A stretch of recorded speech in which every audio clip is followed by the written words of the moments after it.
Muy buenas noches, bienvenidas a una sesión más del curso de literatura. Y bueno, en esta ocasión vamos a entrar a una de las partes que más me agradan de la materia y es la de corrientes literarias, que bueno, como ustedes sabrán, este tema está esbozado en el examen de admisión a la universidad. Me parece que esto también llega a ser considerado en UAM. Ahí me falta un poco verificarlo. Y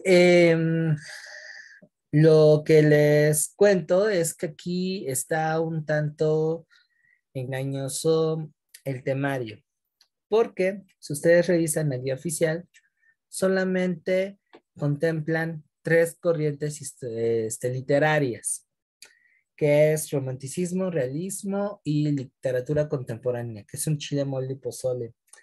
Pero en algunas pruebas, incluso en el examen, llegan a abordar otras corrientes, que básicamente esto sería como historia de la literatura. Yo creo que por eso me gusta mucho. Entonces, voy a tratar de sintetizar lo más posible las corrientes literarias que vamos a ver. Afortunadamente, al ser literatura universal, más o menos hay referencias, no solamente de los cursos de secundaria, preparatoria, incluso desde primaria, en donde se llegan a tener estos primeros acercamientos, aunque creo que últimamente por la reformas ya no lo es tanto, pero hay otras alusiones, ¿no? Si nos vamos un poco con los cómics, el manga, eh, las novelas gráficas, las películas de Hollywood, está presente este tema. Entonces, lo único que voy a hacer en estas sesiones, que con esto cerraríamos el curso de literatura, no hoy, todavía faltan algunas, por lo menos dos, es tratar de ver lo más importante. Hay una ventaja respecto a esto. Y es el hecho de que varios de estos temas vienen acompañados de historia, de filosofía. Entonces, eso ayuda un poco más. Aunque se apela principalmente a un bagaje de cultura general. De ahí que, bueno, al final esto sea un vuelo de pájaro. Y contra lo que usualmente hago, porque siempre inicio esta parte del curso con la antigua, hoy, bueno, en esta ocasión me la voy a saltar por dos razones. La primera es el tiempo. El examen lo tenemos ya casi respirándonos en la nuca. Y abordar cómo se debe cada corriente literaria, pues implicaría tiempo del cual no disponemos. Y el segundo aspecto es que no está tan presente. De cualquier manera, voy a darles un tip para que ustedes puedan retomarlo un poco más de manera personal, aunque esto no quiere decir que no los dejo solos, me pueden este, consultar. Am, Básicamente, cuando hablamos de literatura antigua, estamos hablando de todo este producto literario que se va a desarrollar en lo que es esa etapa de la historia que conocemos como antigüedad, que va de lo que es el inicio de la escritura, 3500 hasta la caída del Imperio Romano de Occidente, 476. Eh, de ese gran bloque temporal vamos a dividirlo en dos.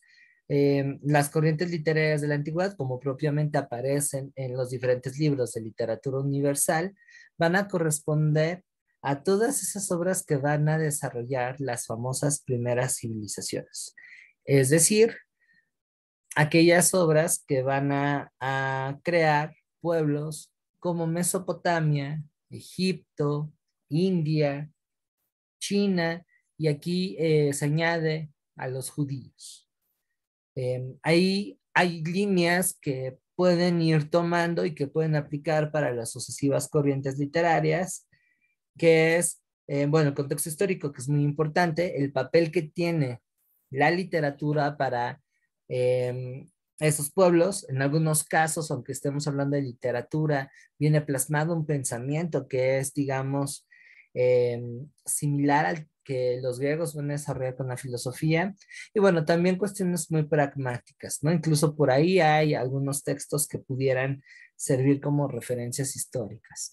Entonces, bueno, es un poco entender el contexto histórico, de ahí pasar a los géneros, bueno, la finalidad que tiene la literatura para esos pueblos, sus características, que bueno, en este caso plantean una manifestación de sus cosmovisiones. Por ello, la literatura épica va a ser muy importante porque va a recuperar las leyendas, los mitos que le dan sentido a la identidad cultural, cómo ellos veían la realidad. Y también, pues bueno, algunos otros subgéneros, ¿no? Por ejemplo, en el caso de la India, pues están la poesía épica. En China está, les digo, un tipo de texto muy parecido a lo que sería la filosofía. Y bueno, en general, esas corrientes van a tener algunas cosas en común. De ahí se bajan a las obras principales y de qué se trata. Incluso por ahí pueden empezar a hacer un esquema de lo general o particular con esos rubros. Los pueblos que se desarrollan en la antigüedad. Obviamente aquí el marco temporal es muy importante. Sus características y funciones que va a tener la literatura, los géneros que cultivaron y las obras más destacadas. Sería genial, y en teoría en un curso de literatura debería de suceder, que abordaran y leyeran eh, esos textos, que para mí son valiosísimos. Sin embargo, bueno, cuestiones de tiempo, no se va a poder. También es innecesario por el momento ese ejercicio, pero lo que sí no deben descuidar es de qué tratan. Sobre todo porque si llegan a haber preguntas en donde les hablan, por ejemplo, en el Antiguo Testamento, que es una de las obras cumbres de la literatura judía, hay un texto que refiere a temáticas vinculadas con el erotismo. Pues bueno, ese sería el cantar de los cantares. O ya, por ejemplo, no lo vamos a ver aquí, quizá lo aborda un poquito en literatura medieval, pero también involucra, por ejemplo, género literario que surge con el cristianismo, que serían los evangelios, que son textos que retoman aspectos de la vida de Jesucristo con fines doctrinarios, que no son propiamente recuperación de leyendas o de mitos, pero tampoco es un texto histórico, es un género literario muy, muy, muy particular, ¿vale? Entonces, de hecho, ese esquema que seguramente ya aparece en algunas herramientas de estudio, que creo que por ahí también ya he difundido, pueden hacerlo. Mi recomendación es que lo ajusten según sus necesidades. No se queden con lo que ya está hecho, porque invariablemente está demasiado sintetizado. Es muy posible que haya errores. Hace poco me encontré con él en el tiempo que me agradó muchísimo, pero ya al momento de revisarla con atención me di cuenta que estaba hecha con las patas.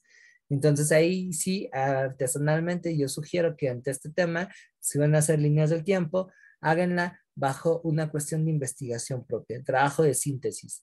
La guía de estudio del extraordinario de la Dirección General de Preparatoria les puede servir, y en general cualquier libro de texto o monográfico que tenga que ver con la literatura universal también va a ser fundamental.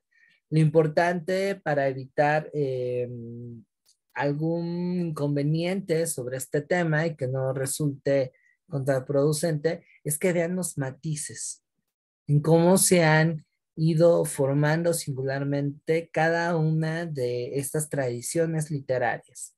Por ejemplo, si estamos hablando de literatura antigua, que de hecho vamos a pasar a la segunda parte, que va a ser la literatura clásica, pues bueno, tiene cuestiones muy específicas que comparten varios de esos pueblos, pero aunque también hay algunas singularidades, quizá aquí el gran salto, y por eso me voy a centrar un poquito, es en la literatura clásica, en Grecia, Roma. Entonces, ustedes tienen que desarrollar material que les permita ver esos contrastes, esos cambios, para que al momento de enfrentarse al examen no tengan ningún problema. Eviten también el estudio enciclopédico o cargado a la memorización, porque eso les va a generar un problema. Son demasiados datos y si de por sí ahorita ya están un tanto a tope con los temas que han venido trabajando, en algunos casos desde hace un año, pues con esto pues les va a rebasar. ¿Sale? Entonces tienen que ser muy inteligentes. Adelante, Caris, ¿Por qué Grecia y Roma son tan importantes?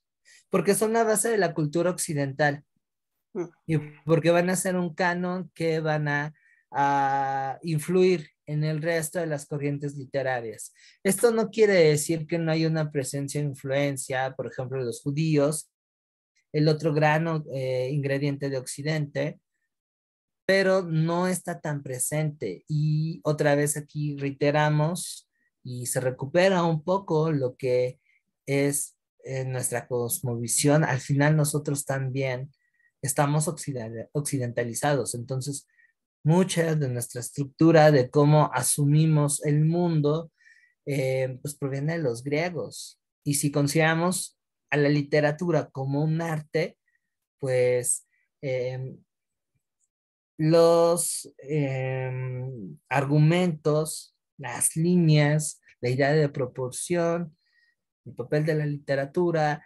pues viene desde ahí, desde Grecia y Roma. Por eso, o sea, a mí, ¿qué más me hubiera encantado? Inclusive aprender con ustedes un poco de la literatura africana, que bueno, no toda sociedad tiene literatura, en tanto que no todos tuvieron la cultura de la escritura.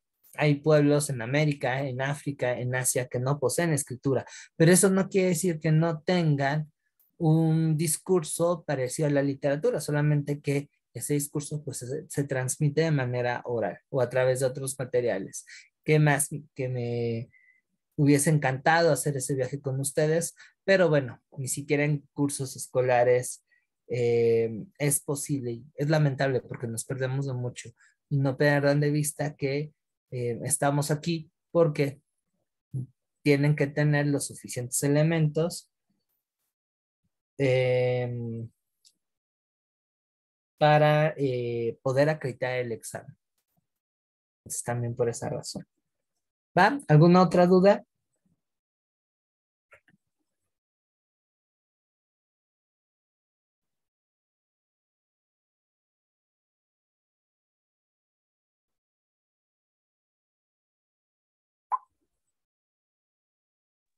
No, profesor. ¿No? Bueno, pues comenzamos con la literatura clásica, con todo el dolor de mi corazón, porque me gusta hablar de los otros. Y vamos a entrar ya a una introducción. Como les comentaba, la literatura clásica que corresponde a este legado literario que van a aportar Grecia y Roma y que sería la segunda parte de lo que se generaría durante la antigüedad, pues va a ser un hito en la historia.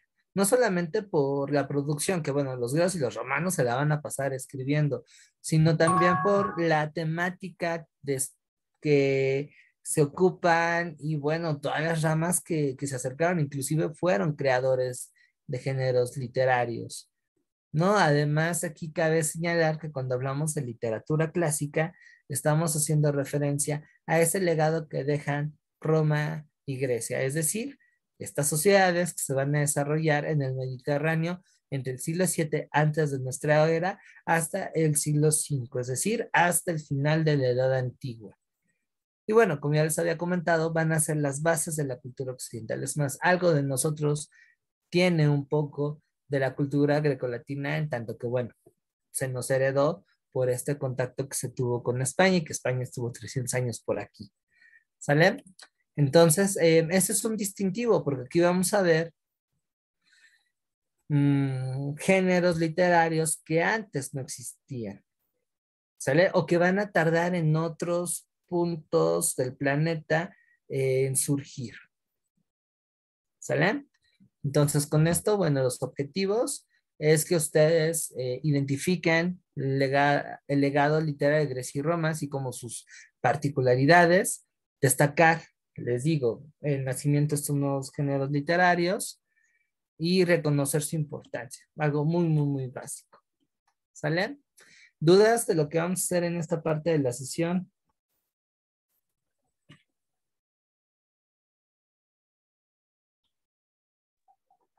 No. Muy bien.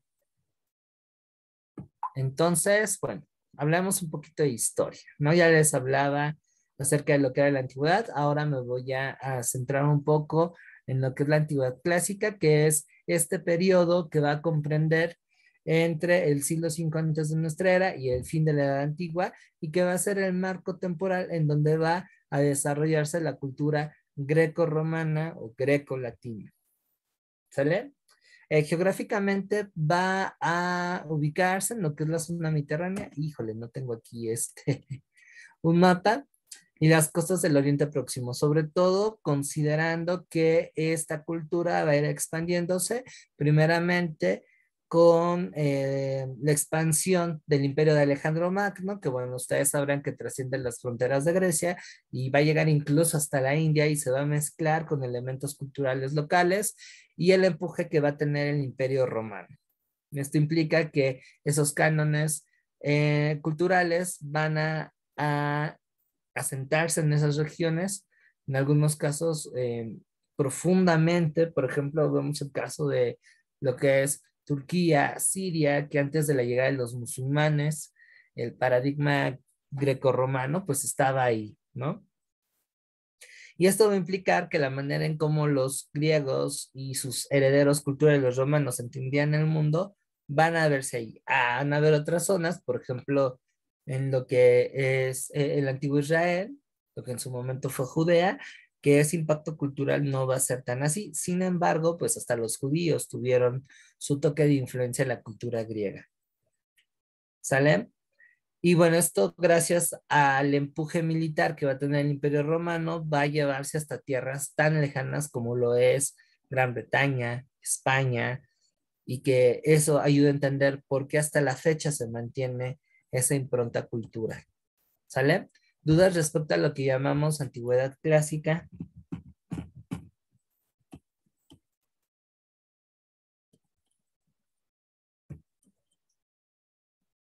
¿No?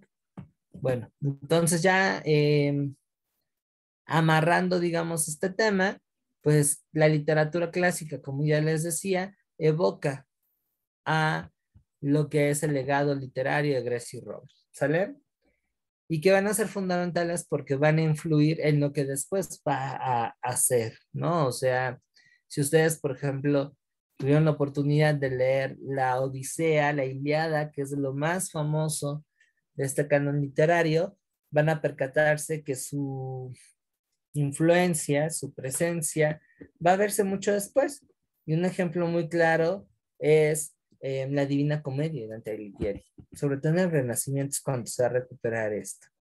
¿Va? Y ya que estamos hablando de obras literarias, pues el inicio de la literatura clásica va a empezar con Homero, que bueno, hay toda una polémica, si es una sola persona, si son varias, hay que si es un título, que si es un nombre, bueno, eso se lo dejamos a los humanistas especializados en esa área, pero sí es importante conectar con que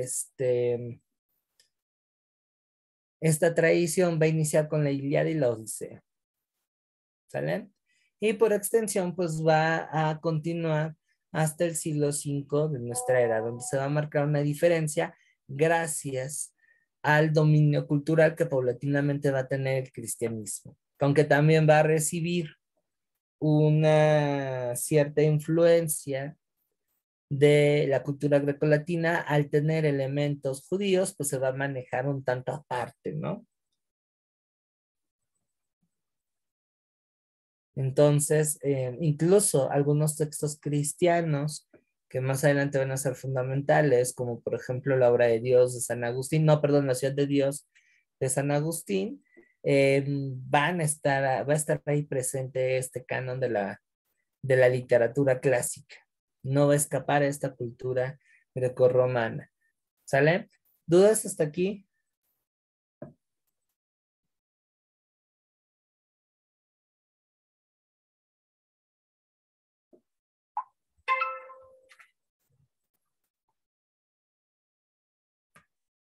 ¿Preguntas, comentarios? ¿Alguien ha leído la Odisea o la Ilíada?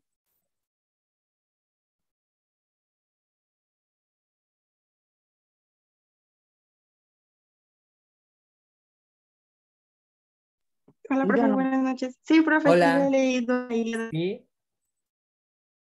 Incluso hasta ahora hay una polémica, ¿no? Porque hace poco estrenó Netflix algunas series basadas en Troya, que bueno, es en donde se narra la Ilíada y ponen a Aquiles negrito, ¿no?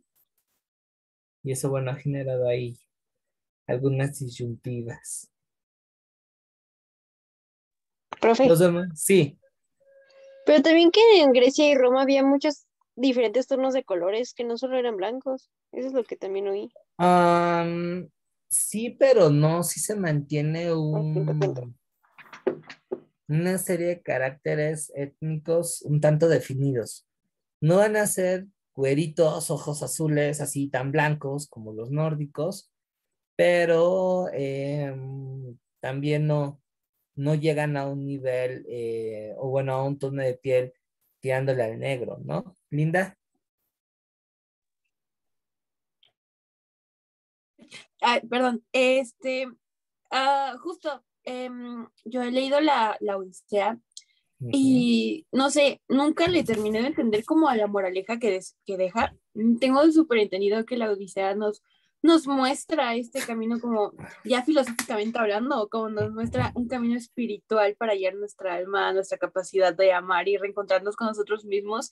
Si aprendemos a trascender nuestro ego y podremos salvar como este, este, mm, ¿cómo explicarlo? Este escaso recurso del pensamiento crítico. Siento que la Odisea es más filosofía que cualquier otra cosa. Y ahorita que estaba explicando como todo esto, yo me disocio otra vez. Entonces es como de qué está pasando. Bueno, es que Eh, perdón, ahí a lo mejor le diste un carácter un tanto espiritual. Y justo voy a tocar ese tema con las funciones y características que va a tener la literatura en la antigüedad clásica. Que por cierto, ese también es el interés por recuperar ciertos mitos, ¿no? En primera instancia, voy a hablar de esto, a lo mejor aquí vamos a tener un poco mayor de claridad en cuanto a la interpretación que le podamos dar a esos textos. Y bueno, en primera instancia, algo que no es nuevo es que la literatura recolecta algunas funciones y características con expresiones literarias de otros pueblos. Exponer el origen del universo, reafirmar un sentido identitario, promoción de valores, eso es fundamental. Y, por ejemplo, en la Ilíada y sobre todo en la Odisea, bueno, más bien en las dos, fíjense, se rebosa enormemente esta idea de promover valores.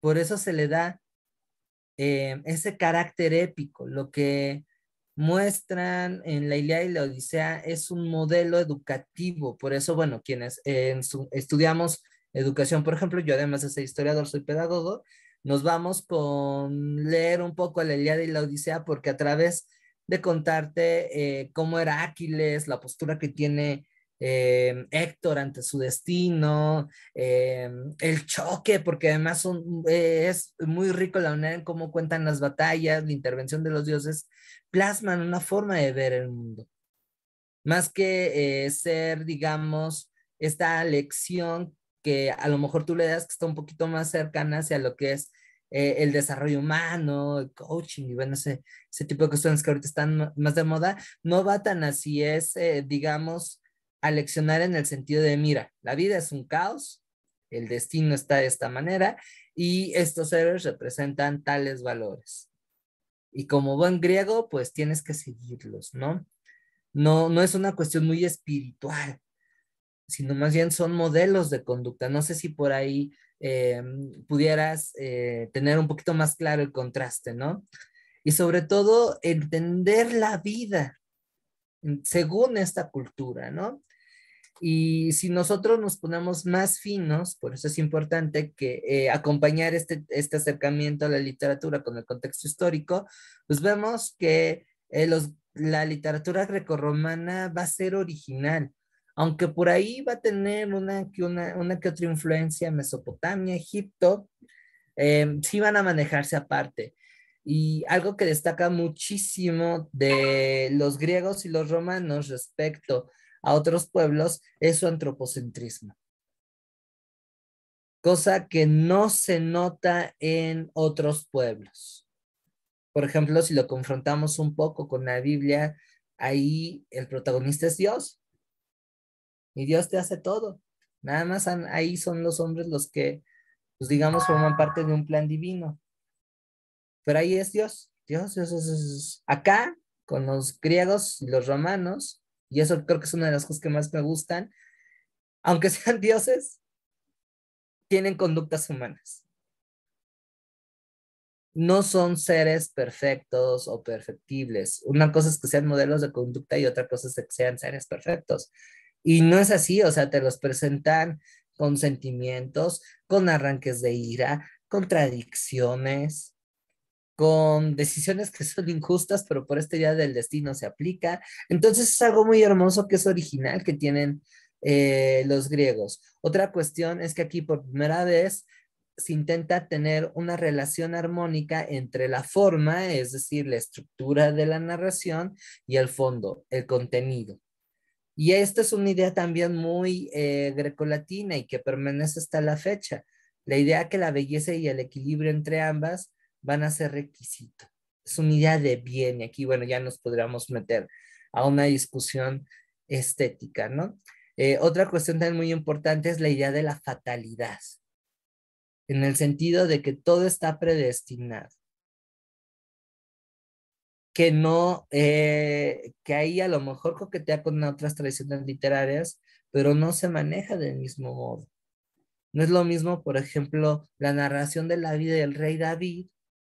Si en algún momento leyeron la Biblia, que esto viene en el primer libro de Reyes, según me acuerdo, y en el segundo de Samuel, en donde ahí, ok, está este güey que pasa de pastor a guerrero y de guerrero a rey, algo casi casi como de superación personal, y Dios anda por ahí, pero no tiene esta idea de fatalidad o de tragedia que sí se nota en la literatura griega, y lo pueden ver sobre el teatro. Salen también el racionalismo, y por eso entra la génesis de lo que después va a ser la filosofía. Son textos que no se venden como verdades absolutas. Digamos que es lo que pasó, es el mito, le creemos, pero no quiere decir que sea 100% cierto. ¿Sale? Entonces son una serie de elementos que llegan a distinguir. Y volviendo un poco a tu pregunta, en la Ilíada, tanto en la Ilíada como en la Odisea están presentes estos elementos. Aunque es muy épica y tiende mucho a la fantasía, pues si nadie ha visto ahí a Atenea, no deja de ser humano, no deja de, o sea, si ustedes leen bien la trama, empiezan primero por la Ilíada y después la Odisea, todo empieza por un juego de egos entre dos diosas para ver quién chingados era la más guapa, no mentira, tres. Ahí empieza todo el relajo. Si ustedes siguen leyendo la Ilíada, van a ver que los dioses van a intervenir, pero no es una intervención perfecta. En algunos casos la cajetean mucho más. Y bueno, también entra esta parte de la duda. Y en otros momentos se esboza esta cuestión de el razonamiento. Por ejemplo, citaste la Odisea y el protagonista es una persona que es sumamente pragmático, que se enfrenta a monstruos, se enfrenta a un montón de cosas y es a través de la razón lo que le permite sobrevivir a cada uno de esos desafíos. Y mira que se la ponen fea al pobre de Odiseo, ¿no? Entonces yo creo que por ahí, a lo mejor ya en una interpretación pues más actual, más orientada hacia el desarrollo personal, es que le das ese sentido espiritual, ¿no? De trascender tus miedos, que pudiera ser.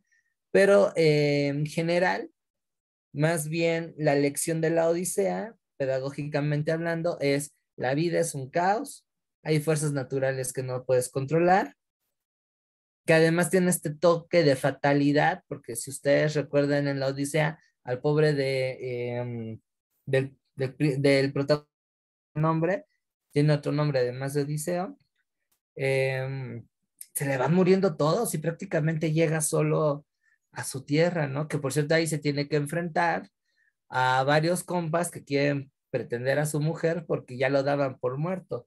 Pues sí es entendible, 10 años de no estar en casa sin mandar un correo, pues sí llega a ser, ¿no? Entonces, es muy importante porque, y muy interesante, porque se tiene que tomar en cuenta cómo pensaban ellos. Y ese es un tip que yo les comparto al momento de acercarse a una obra literaria, incluso contemporánea. No perder de vista el contexto ni la vida del autor, porque eso nos puede dar un acercamiento mucho más profundo y adecuado de la obra. Que esto no quiere decir que nosotros no le demos un carácter más personal. ¿Salen? Es como tener ahí dos interpretaciones. De hecho, ahí hay una palabrilla que más o menos lo especifica, que se llama intertextualidad. ¿Vale? Y bueno, la literatura, al ser arte, pues es polisémica, tiene varios significados, ¿no? Pero sí es importante conocer el contexto para saber cuál es la finalidad del libro. Les digo, el caso de la Odisea y de la Ilíada, pues eran además tradiciones orales que ya existían antes de que aparecía por ahí Homero o los Homeros, y que fue un compa que se le ocurrió poner en papel y hacerlo en versión poema, pues para transmitirlo.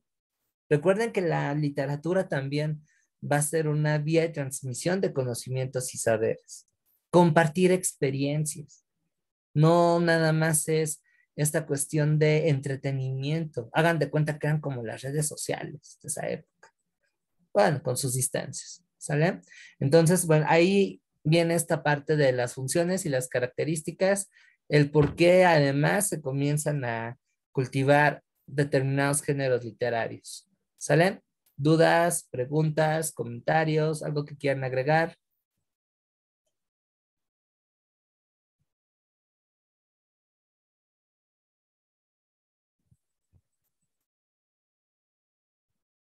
¿No?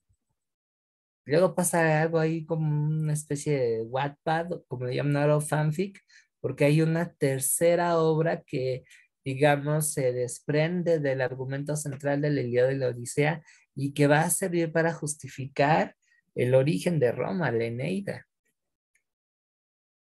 y que va a retomar personajes de la guerra de Troya, no sé, es como lo que hacen ahora los chavos, ¿no? O sea, toman Harry Potter y van subiendo sus propias historias. Creo que sí se les llama fanfiction o algo así. Me imagino a Virgilio como uno de los primeros fundadores de esa bonita tradición. ¿Salen? Bueno, ¿algo más que quieran agregar, comentar, preguntar?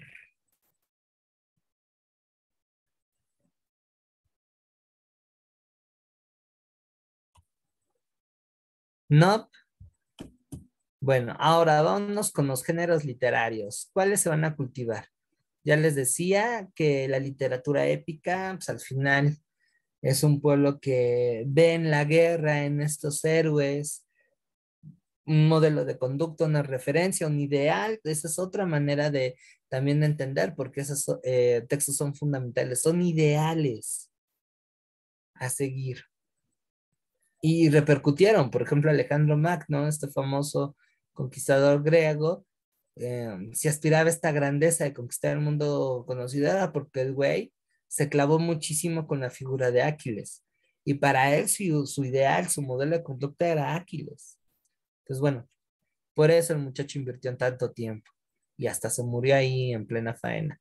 Viene la epopeya, en la poesía lírica, no nada más se va a hablar de guerra, van a ver otras temáticas. Ahí entra, por ejemplo, Safo de Lesbos, que eso también es algo destacable, a pesar de las virtudes de la cultura grecolatina, no deja de tener un sesgo machista, incluso hasta misógino. Entonces vamos a ver que las mujeres no van a tener la misma participación que los hombres. El arte al final está considerado como parte de la esfera pública, lo que le correspondía a los varones, y las mujeres a lo privado.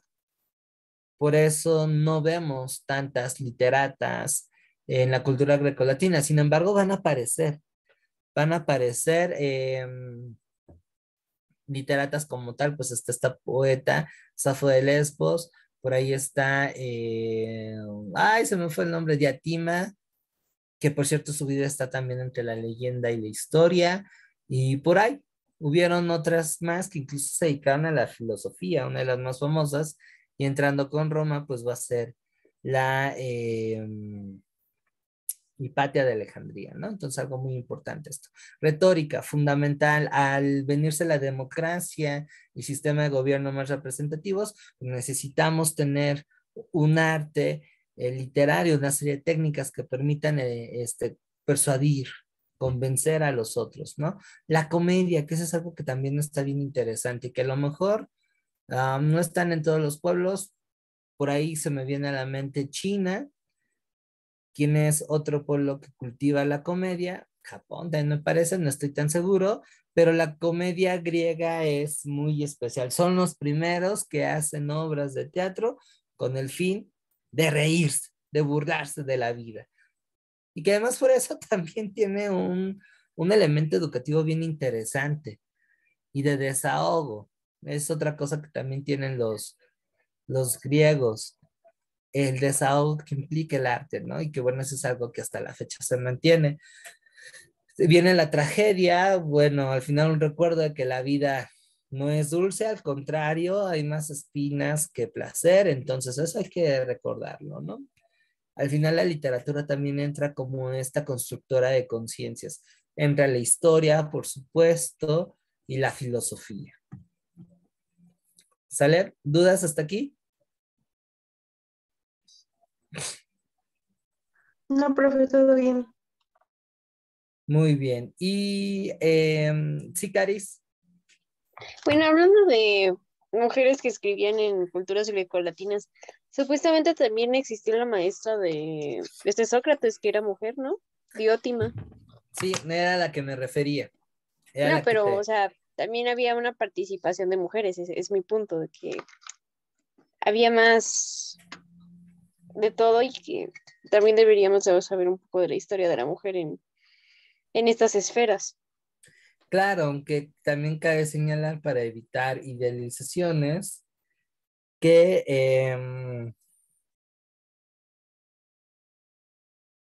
realmente fue escasa la participación, ¿no? Pero eso no quiere decir que no hubiera. Tristemente, pues también con el paso del tiempo se perdieron innumerables obras de la literatura grecolatina y pues eso ha hecho que también sea escaso, ¿no? Pero sí, sí hay referencias de la participación de las mujeres, ¿no? Aunque aclaremos, no quiere decir que sea una sociedad equitativa o que las chicas de esta época ya tenían plena conciencia de género como ahora.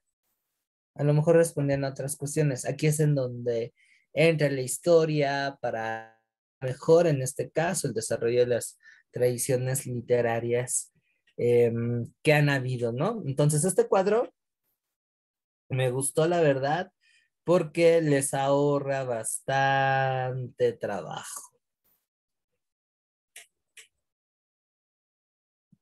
Vemos aquí más o menos lo que se desarrolló durante Grecia.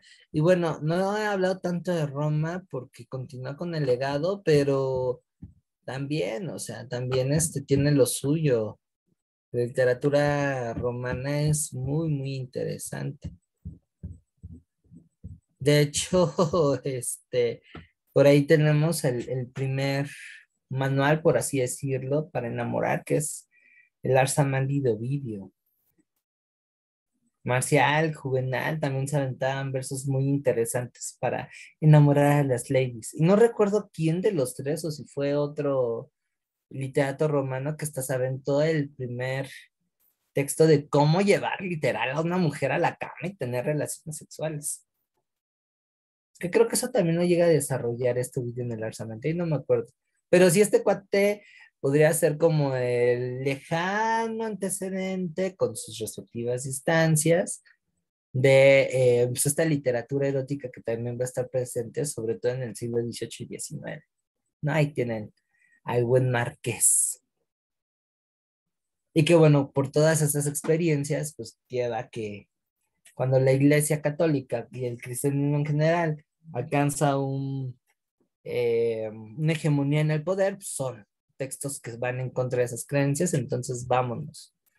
¿Sale? Entonces, esto es Abuelo de pájaro, un bosquejo de lo que representa la literatura grecolatina. No sé si tengan alguna curiosidad, eh, algún comentario, duda. Es un tema muy rico.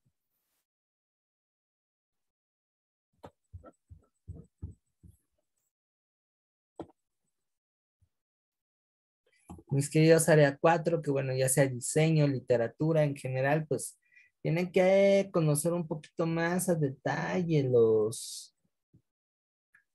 cánones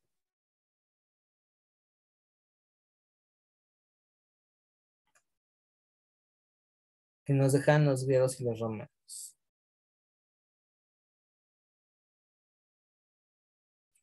¿no?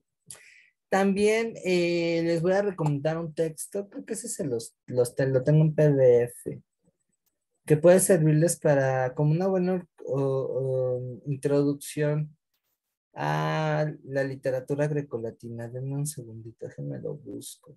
Espero que no haya robado. Bueno, no. Pero ese texto está muy bonito para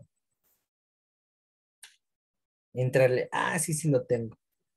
No es todo y no se centra solamente en literatura, pero es un texto que lleva a disfrutar y entender mejor eh, a lo que es la cultura grecolatina. Sobre todo la introducción es bellísima.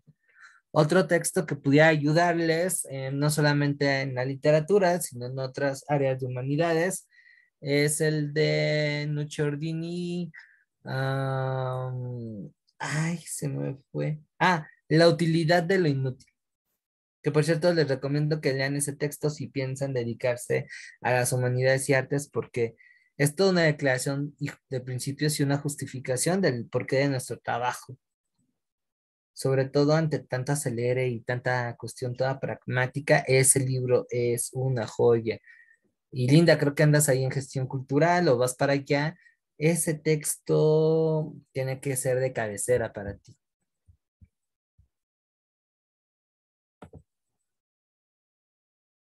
Sale, y bueno, diseño gráfico, por supuesto que también. Ahí ese también para los de diseño, comunicación visual, debe ser bueno. Entonces, no hay dudas de la literatura grecolatina.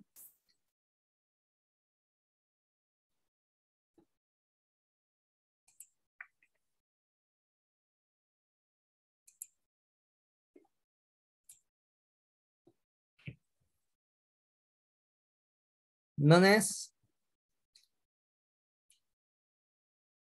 Sí, por ahí alguien No, profe, levantó todo la bien. mano. Ah, ok, perfecto. Gracias, Alexandra. Y nos vamos entonces con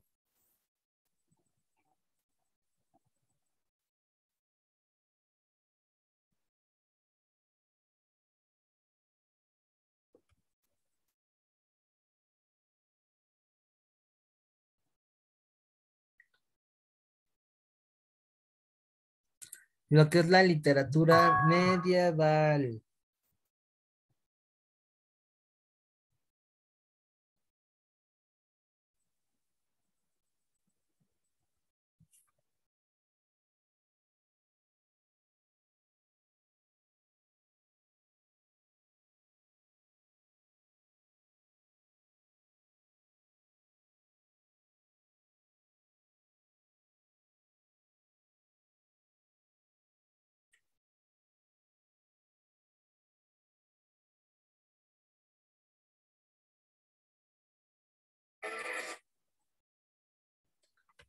¿Sale? Y vamos a comenzar con pues un tema que es base, que de hecho yo desarrollo en mi curso de Historia Occidental,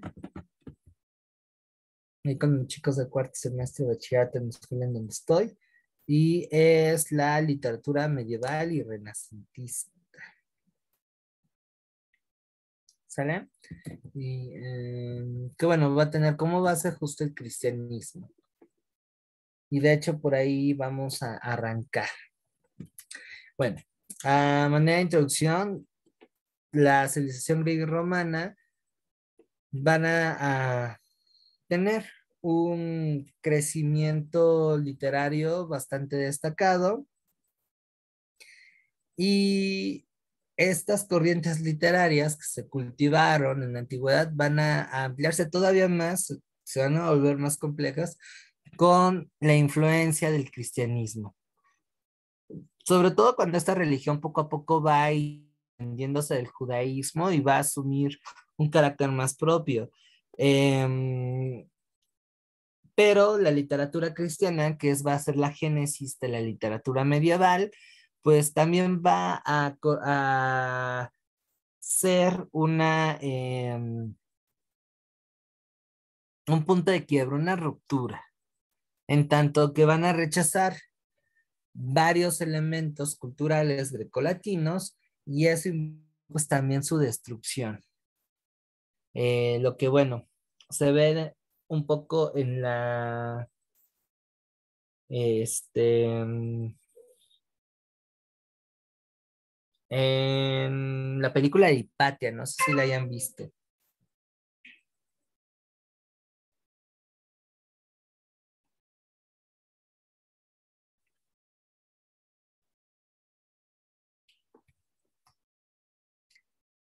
¿Han visto la de Hipatia?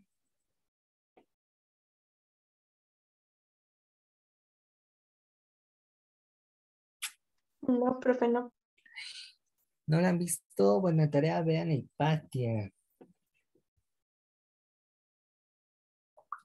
Es bien importante que vean Hipatia.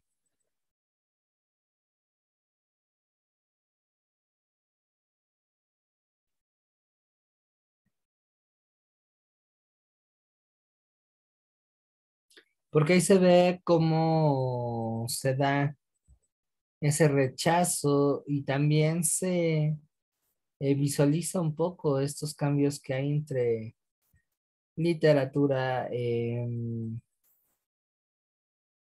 griega, bueno, en general la cultura grecolatina con lo que está dejando em,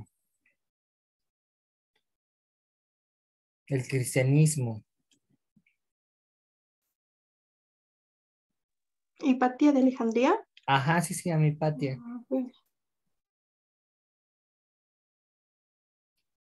Sí.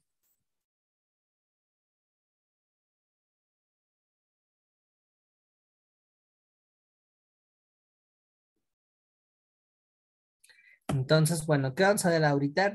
En primera, conocer el cristianismo y su relevancia, sobre todo para entender cómo se desarrolla la literatura medieval. Y de ahí nos vamos un poco con los géneros, obras y autores que lo integraron, que bueno, sería como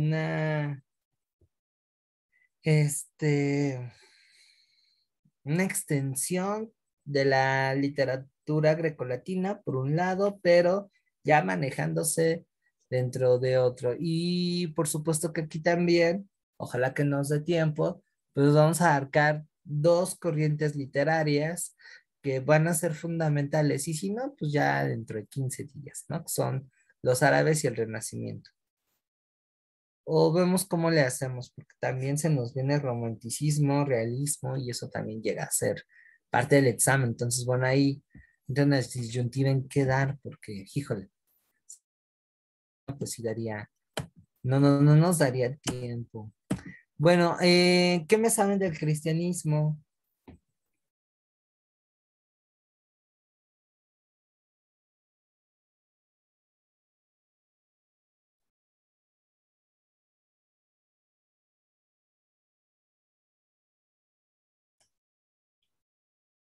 ¿Qué es? ¿De qué se trata? A ver, cuéntenme.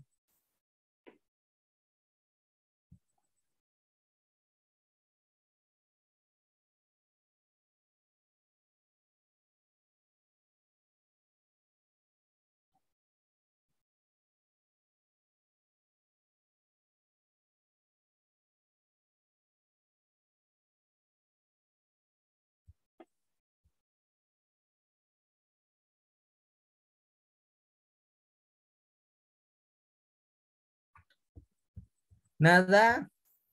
El cristianismo es una pues religión de las religiones más grandes mundialmente, por decirlo Ajá. así. Que surgió desde pues Jesús de Nazaret y creo que nació en Palestina, ¿no? Me Ah, parece. muy No bien. me acuerdo. No surgió Muy en bien. Muy Palestina. bien.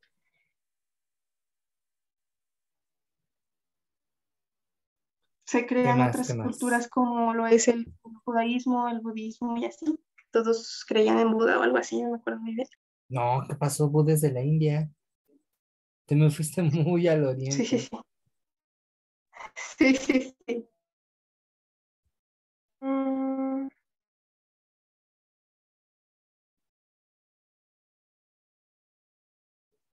¿Qué más? ¿Qué más? Chicas, ayúdenle. ¿Cuál era la pregunta? Uy, que qué a conocen del ver, cristianismo. Se me hace que no andan atentas, ¿eh? ¿Puedo yo? A ver. Bueno, que el cristianismo se funda, o sea, empieza a moverse a partir de en Grecia y en Roma, lo cual hubo mucho, los romanos pues no querían que se expandiera esta religión y hubo mucha represión, lo que hizo que los cristianos pues también hicieran sus alborotos y empezaron a esparcir la religión. Otra es que también se basa mucho en la bondad del cristianismo y que también por eso, por lo que escogía a Jesucristo, eh, también Ujú. empezó a expandir él como el Mesías y con las filosofías que él tenía de bondad. Otra también que el cristianismo, o sea, no pone, o sea, que Dios es Jesucristo, sino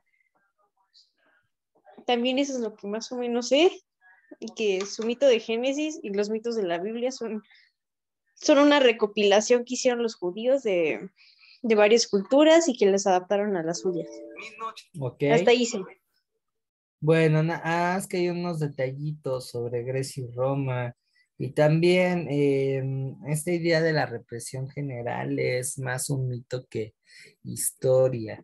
Y no responde tanto a una intolerancia religiosa, sino que al no reconocer la autoridad del emperador, pues eso se tomó como un, un delito de carácter político. ¿No? Entonces, bueno, vamos ahí a matizar un poco, vamos a dejar de lado las cuestiones religiosas como tales, pero vamos ahí a definir que el cristianismo, antes que otra cosa, y pese a que algunas denominaciones no se manejen de esa manera, pues va a ser una religión monoteísta, que sí va a estar inspirada en la figura de Jesús de Nazaret, más que en sus ideas, en la figura, porque históricamente Jesús se plantea más como un rebelde, como una persona que se opone a la dominación romana, que propiamente como un profeta que busca fundar una nueva religión. Más bien es la evolución a través de lo que entendieron de él y de sus doctrinas con el paso del tiempo que se fue formando el cristianismo. El cristianismo tiene una historia pues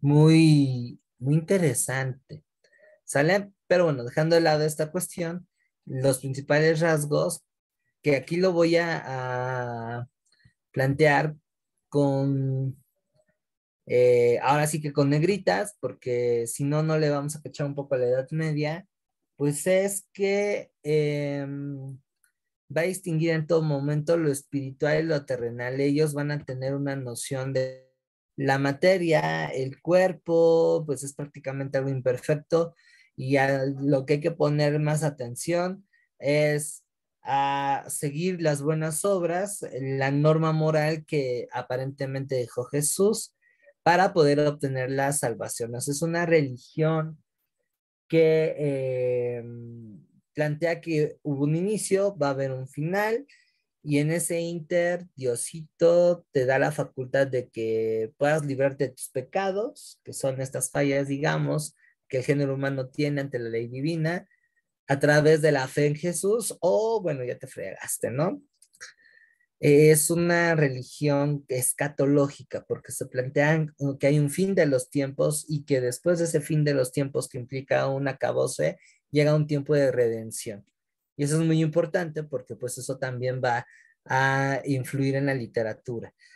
Contra todo pronóstico, es una religión que es bastante conservadora, ya que acepta el orden establecido. Otra vez, por lo mismo, yo me enfrasco y me enfoco en lo que viene después, que es lo que está sucediendo ahorita en esta vida terrena, que más bien esta vida terrena sirve para ganar puntos y ya y ya muriendo, pues irte al cielo, ¿no? Aunque bueno, van a haber algunas tendencias por ahí, algunos resabios de este discurso de transgresión política que llegó a tener Jesús, ¿no? Es algo también muy interesante. Otra cuestión también es que asumen que el ser humano es un ser imperfecto, es un ser que de manera originaria ya pecó, ¿no? Por esta cuestión del pecado original, esta desobediencia que se hereda, esa falla impide de alguna manera reconciliarse con Dios, cumplir con el plan divino, y pues se necesita a Jesús como esta vía para, digamos, reconciliarse con el Creador, y por eso se habla de una salvación. Y esa es una palabra que, pues no tanto los católicos, pero sí los protestantes utilizan mucho, ¿no? Sobre todo cuando te integras a cualquiera de sus comunidades, que eres salvo. Ah, y una cuestión que también va a ser un hit en cuanto al cristianismo, sobre todo al cristianismo que después va a evolucionar en la Iglesia Católica y, bueno, particularmente en el cristianismo occidental, es el hecho de em, fraternidad universal. Y eso es bien importante en una época histórica en donde el imperio es tan grande que pues no le importas al Estado, eres un ser a la izquierda.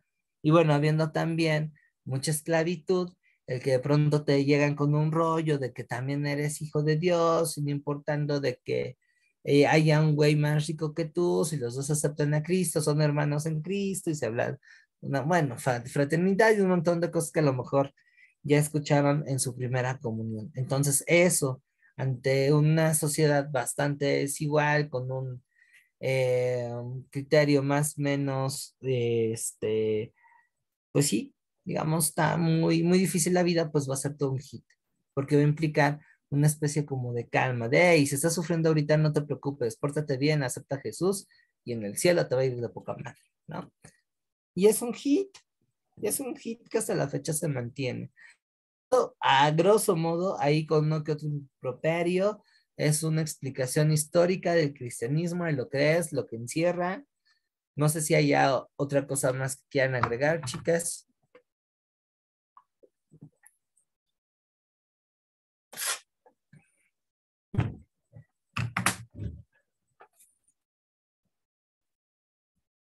Sí, Caris. También puede ser que por esto el cristianismo ha sido bastante adaptable a las épocas modernas. Sí, sí, es una religión que ha sabido ser versátil, a pesar de que es sumamente conservadora y estricta en algunas formas, pues ha sabido cambiar. Han sabido también incorporar elementos de otras tradiciones que son un hit. Es algo muy interesante. Y bueno, lo retomo porque también es base ah, de la cultura occidental, ¿no? Entonces, bueno,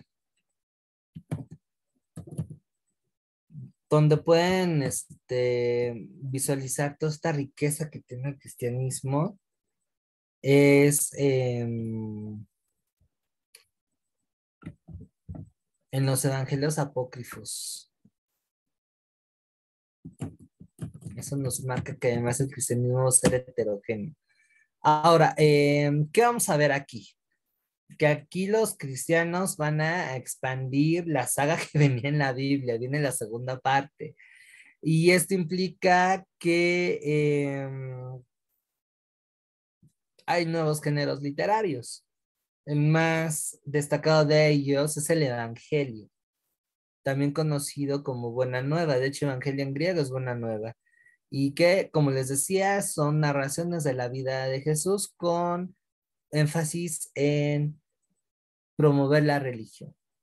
No, no son fábulas, no son anecdotarios, no es historia, es un testimonio aparentemente de este suceso tan importante para la humanidad como fue la venida de Jesús al mundo, ¿no? Y es interesante, literariamente es interesante acercarse a los evangelios. Además de esto, pues bueno, tenemos otra clase de textos que van a ser las epístolas, con una dirección más teológica. Y eso y está muy padre porque desde la historia nos lleva a ver cómo evoluciona el cristianismo, qué problemas tuvo. Em, a estos, que en donde, bueno, destaca San Pablo, por ejemplo, con sus cartas, los evangelios, que, bueno, ya se ha confirmado que no corresponden a los nombres de los que aparecen, sino más bien a incluso comunidades que ponen el nombre de ese personaje, como diciendo, güey, este es lo que él tendría, ¿no? O del cual nos basamos. Y que se toma como un criterio de autoridad. ¿Sale? Además, es casi imposible que un grupo de campesinos y trabajadores de esa época pues tengan lo necesario para escribir. Ya esto, otros géneros que bueno, ya estaban durante la época romana, pero en donde los cristianos se van a volver unos másters. La apología, que es justo en estos libros que se escriben para defender al cristianismo como religión, sobre todo en aquellos momentos donde había intolerancia, y, perdón, los comentarios a las cartas, hay carta de la carta de la carta, y las historias. Aquí también quizá quisiera agregar un poco la innovación literaria que va a tener Agustín. Y él es importante porque va a ser un puente de transición entre esta tradición cristiana que todavía responde un poco a lo que es la cultura grecolatina, a propiamente la Edad Media. De hecho, varios de los escritores, sobre todo religiosos, de la Edad Media, pues le van a deber mucho a Agustín. Este señor, que además va a ser filósofo, es importantísimo, él se adscribe a la tradición platónica, va a innovar con un género literario que va a ser conocido como literal, confesiones. Él va a inaugurar este género de las autobiografías. Y está interesante, ¿eh?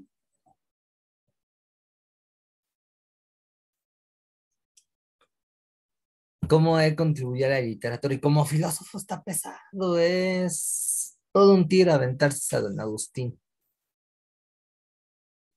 ¿Va? Dudas, preguntas, comentarios, no es el único, ¿eh? Hay otros más, Cirilo, Celestino, bueno, esa parte está muy interesante. San San Jerónimo, Ambrosio. San Ambrosio, claro. Sí, de hecho, bueno, en la música nos enseñaron mucho eso, que hacían cantos litúrgicos usando lo que era el canto ambrosiano. El canto ambrosiano era precisamente por San Ambrosio, que era como un repertorio litúrgico en donde habían cantos que le dedicaban a Dios y hacían como llamados y desde ahí se desarrolló como que todo como discantos o contrapuntos en la música que hacía Ujú. que sonara como, pues no sé, así como melodías y cantos como naturales, no sé, incluso en esos tiempos pues todavía no existían las notas, entonces hacían lo que eran contrapuntos como como puntitos que se llamaban cantos firmos y desde ahí empezaron a hacer esos cantos o desde ahí leían esas, por decir, partituras que ahorita llamamos, pero eran así como cartas o donde decía, incluso hasta abajo de esos puntitos pues estaba la letra, ¿no? Que le dedicaban ¿no? a Dios, por decirlo así. Ajá. Sí, incluso ahí en esos Ujú. negocios, tú me sacarás de duda porque conoces mucho más que yo, pues estaba también San Juan Crisóstomo, que no estoy seguro si él fue el que se inventó el nombre de las notas justo a partir de un poema a Dios. Y ahí voy, ¿no? O sea, las letras de las canciones bueno, no imponen, sino desarrollan un nuevo género que son las liturgias, las letanías, todas estas poesías solemnes de alabanza a Ujú, Dios, exactamente. ¿no? Y ahí Juan Crisóstomo fue el que empezó ahí a armar el cotorreo. No sé si él fue el de las notas musicales o un tal Gregorio. Sí, Sí fue Crisóstomo, fue, ¿no? O Gregorio, porque uno de los dos hasta los bautiza con las primeras sílabas de un poema, porque originalmente la nota do no era do, era de Deus, que es Dios en latín. Y luego de ahí, no, Rex, sí, fue Gregorio, profe. fue Gregorio, ¿verdad? Gregorio de Poitiers, una cosa así, Sí, pero ya en la Edad Media. Sí, que además re era de Rex, y así se iban. Misere, algo así. Y se sí, de quedaron. hecho sí, hay un poema. Sí, es un poema que sí empieza y el compa se le ocurre, pues este va a ser de y re y mi, fa, la, Ajá, si. exactamente. Entonces, pues ya después como que Está chistoso al, ese poema, a ver si lo puedo encontrar ajá, y se los comparto. sí. Luego como que el de no pegó y si le ponemos do y bueno, el do llegó para quedarse. Y creo que la última nota que se agregó fue el sí, porque originalmente no llegaba hasta la, me parece. Ujú, exactamente, nada más eran lo que eran 6 notas. Y bueno, es bien interesante, ¿no? Y eso en occidental, si nos vamos a Oriente es otro desmadre. Y ya de ahí, hablando de desmadre, nos vamos a la Edad Media, que va a representar pues este periodo histórico que va a suceder en la antigüedad y que se va a iniciar hasta la era moderna.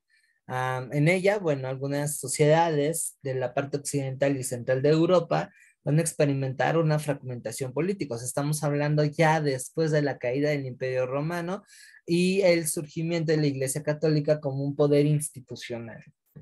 En cuanto a marco temporal, miren, aquí estamos matando dos pájaros de un tiro porque también entra la parte de historia. La Edad Media pues va a empezar en el siglo V, más o menos, aunque sabemos que en historia hay transiciones, hasta 1453, ¿no? Y que va a tener dos divisiones, Alta Edad Media, Baja Edad Media. Es así que, hablando de literatura universal, miren qué rápido, pues vamos a referir a todo este producto literario que se van a dar en esos 1000 años, ¿no? Aquí hay cuestiones bien interesantes. Además de lo temporal que ya les había comentado, hay una distinción. Va a ser anónimo. Ojo, no todas las obras no van a tener firma, varias sí, pero se va a favorecer el carácter anónimo. Y eso, por ejemplo, lo podemos ver en lo que es el Mestre de Juglería, que sería todo este producto poético, lírico, musical que desarrollan los trovadores, los juglares, los bardos de esta época, que además servían como contador de chismes, porque ya noticias de pueblo en pueblo. Y también, por ejemplo, algunos romances o literatura épica como el Cid Campeador, pues bueno, no tienen un autor, se fue construyendo de manera colectiva y por lo tanto es anónimo, ¿vale? Es algo muy interesante también aquí, por ejemplo, en cuanto a la literatura, tienen su papel los monasterios, porque se van a dedicar los monjes a transcribir los libros. Ya entrando en cuanto a géneros, lo que vamos a ver aquí en la literatura medieval es la épica, los romances, los libros de caballería, la lírica, sobre todo la poesía que está este puente entre lo medieval y el Renacimiento. El caso más famoso pues es Dante Alighieri con la Divina Comedia.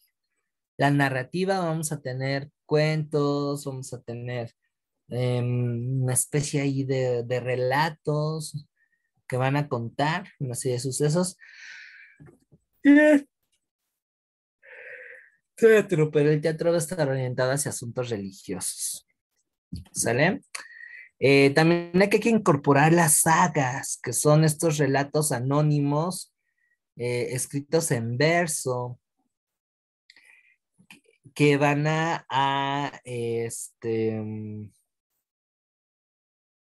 hablar de escenas muy famosas.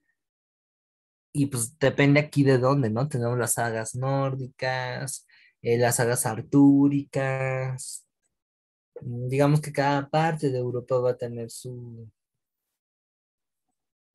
saga, sobre todo en esta transición de la Alta Edad Media. Bueno, para no irse tan lejos, si por ahí vieron alguna vez vikingos, pues este tema va a estar presente. ¿Sale? Eh, Complementando lo que están dejando los nórdicos, pues están los árabes, un pueblo que en el siglo VI comienza su expansión por el Oriente Medio y que va inclusive a asolar lo que es España. Va a tener también una impronta enorme en la cultura occidental. Fíjense que aquí me hubiera gustado ver con mis chicos de cuarto semestre a los árabes, se me pasó. Y esta literatura pues va a cultivar lo que es la poesía, también algunos relatos breves, la medicina, la filosofía. Gracias a los árabes es que nosotros conocemos de Aristóteles, de Platón, porque ellos fueron los primeros que preservaron y tradujeron y recuperaron pues, todas esas obras. Hablando de chicas, pues también aquí vemos un poco más que en la Europa cristiana la participación de las mujeres. El caso más emblemático es el de Walada la Omeya, hija de un califa árabe de allá, de lo que más tarde sería España, que bueno, se aventaron unos poemas bien machines. Y la obra cumbre de la literatura árabe medieval, que bueno, no es la única, pero sí es la más importante o famosa, pues son las Mil y Una Noches, que otra vez aparece como anónimo. ¿Sale? Es muy padre también las Mil y Una Noches, de mis libros preferidos por los siglos de los siglos. ¿Sale? ¿Dudas hasta aquí?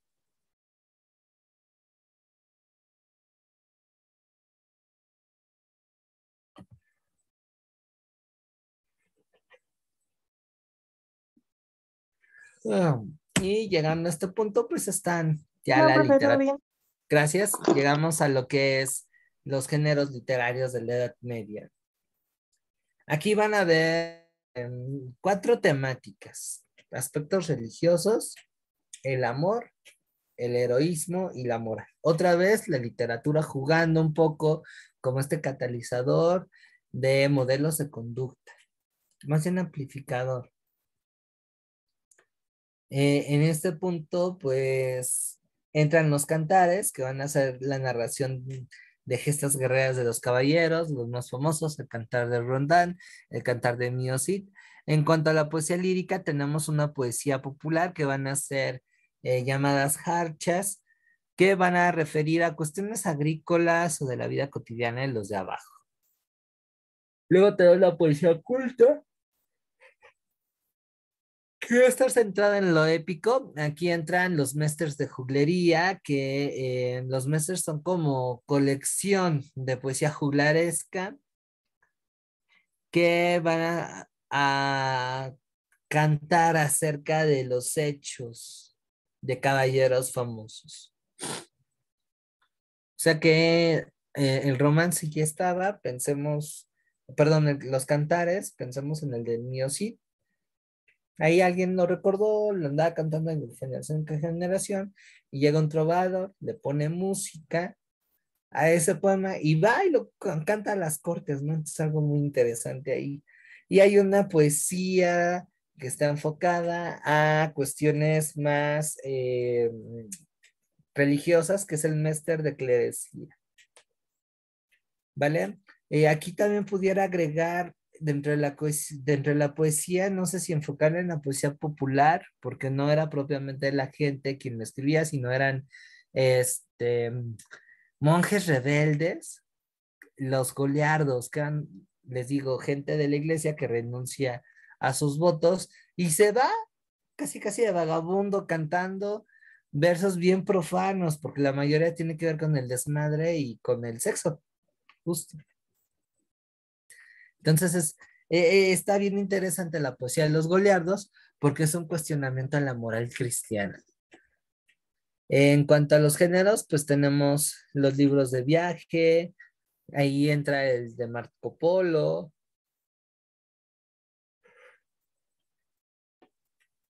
Ay, perdón. Y algunos cuentos y leyendas ejemplares. Eso en cuanto a la prosa. Vamos a tener también por primera vez aquí las obras de ficción. Y entran las novelas de caballería que educativamente van a ser importantísimas. Y bueno, el teatro. ¿Sale? Obras más representativas, pues el poema El mío Cid, Los milagros de Nuestra Señora, aquí bueno, ya tenemos a un autor, Gonzalo de Berceo, El libro del buen humor, El conde Lucanor, La Serranilla, El Amadís de Gaula, luego llega a aparecer el Amadís de Gaula en los exámenes, El cancionero de Baena, El cancionero de Estuña, La Celestina. ¿Sale? Y la novela de caballería, pues va a ser una transición entre este y el Renacimiento. Yo creo que aquí le paramos, porque si no, va a ser un atascadero de datos y no le van a cachar. ¿Sale? Entonces, dudas hasta aquí, muchachas, muchachos.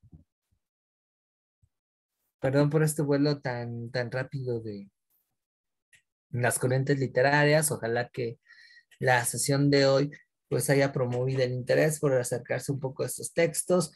Les recomiendo una obra introductoria, Camino Personal cuando era chavillo, que por cierto fue un libro que además heredé de las épocas escolares de mi papá, o sea que ahí ya tienen sus kilómetros en carretera. Es Flor de Leyendas, son versiones muy chicas de las principales leyendas que se desarrollaron durante la Edad Media, algunos mitos vikingos también, y están muy fáciles de leer.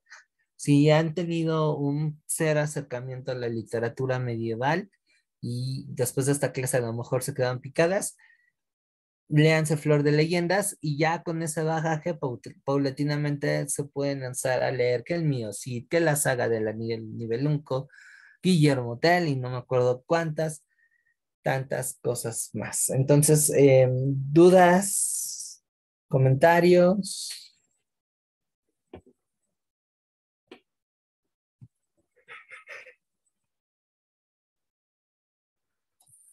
No, profe, todo bien. ¿No? ¿Todo bien?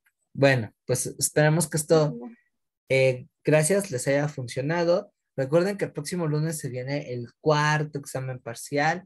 Dependiendo del ritmo de la clase, sí vamos a tener por ahí una sesión de repaso, o bueno, les dejo las cosas calificadas para que tengan una idea y vamos con los contenidos, porque además ya el tiempo apremia y estamos ya a pocas semanas del examen, unas 3 más o menos.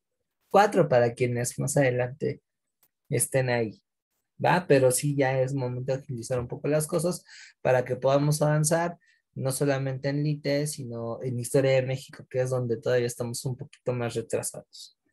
¿Ok? Pero bueno, dudas, preguntas, algo que quieran puntualizar.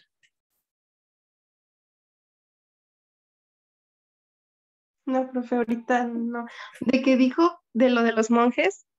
Ah, Se los goliardos. me vino el nombre del monje de Guido de Arezzo, que él Ujú. fue el quien hizo las líneas del pentagrama. El pentagrama. Y ya de ahí Sí, se fueron desarrollando las notas. Primero él hizo las primeras 6 notas, que fue sí, de do a la, y ya después salieron las demás. sí. Pero sí, está muy interesante también su historia.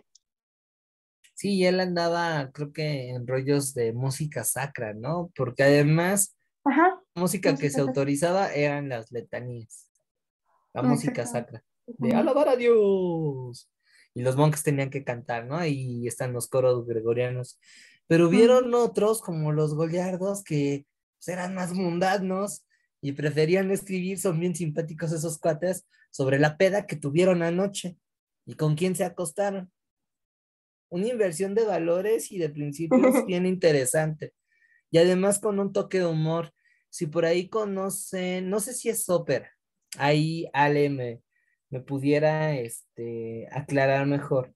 Pero si conocen Carmina Burana es un poema de lo que les comento. Y aunque se pone para películas de terror, ambientar 15 años y medio mundo dice, no, es un texto solemne, busquen la letra de Carmina Burana y es una oda a la luna. pero la Oh, luna sí. haciendo una metáfora de la sexualidad femenina. Así en términos de barrio es un cuate que se quiere acostar con una chava, pero se lo plantea bonito, diciéndole que es la luna y y un montón de cosas. Está bien interesante. Ahí Karloff se la rifó. Y el texto Sí, de está muy Carmina bueno. Burana es eso. Sí, para que vean que luego lo que uno escucha en música como que no, a veces es muy diferente a lo que la letra te dice y si no llegas a traducir o buscar una traducción o un sentido de lo que es Carmina Burana, uno se compra la idea de que, ay, sí, es que es un coro solemne o sirve para ambientar películas de terror o no sé, es como la gasolina de la Edad Media, pero más bonito, más Ujú. poético. ¿Sale? Entonces, Exactamente. hay un montón de cosas que descubrir. Aquí, bueno, ya es cuestión de cada quien si quiere trascender los límites de lo que respecta al examen, porque al final, pues bueno, todo esto amplía muchísimo nuestro criterio y nos hace ver que lo que aparentemente es nuevo resulta que no, que ya tiene bastantes años. Y eso, bueno, ahí la literatura ayuda muchísimo. ¿Vale?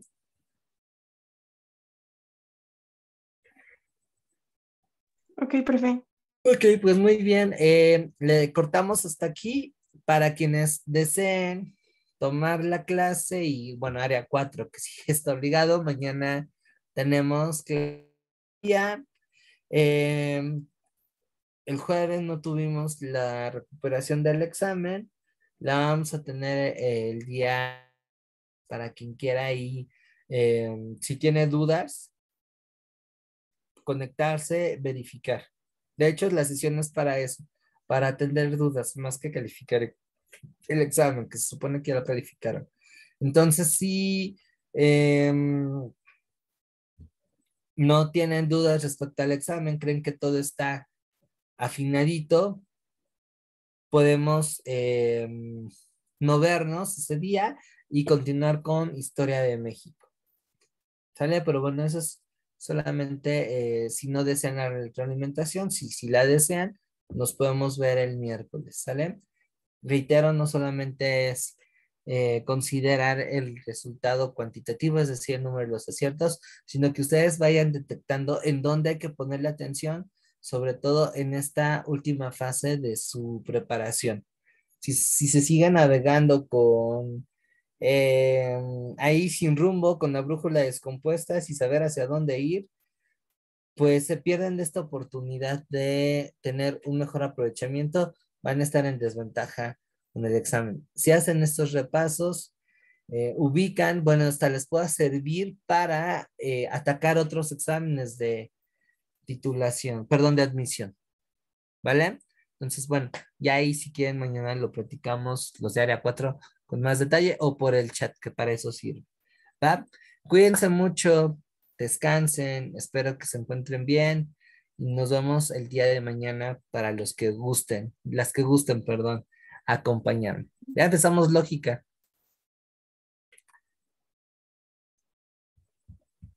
Gracias, Entonces, profe. hasta mañana. Buenas Hasta noches. luego, cuídense, hasta mañana. Bye. Bye.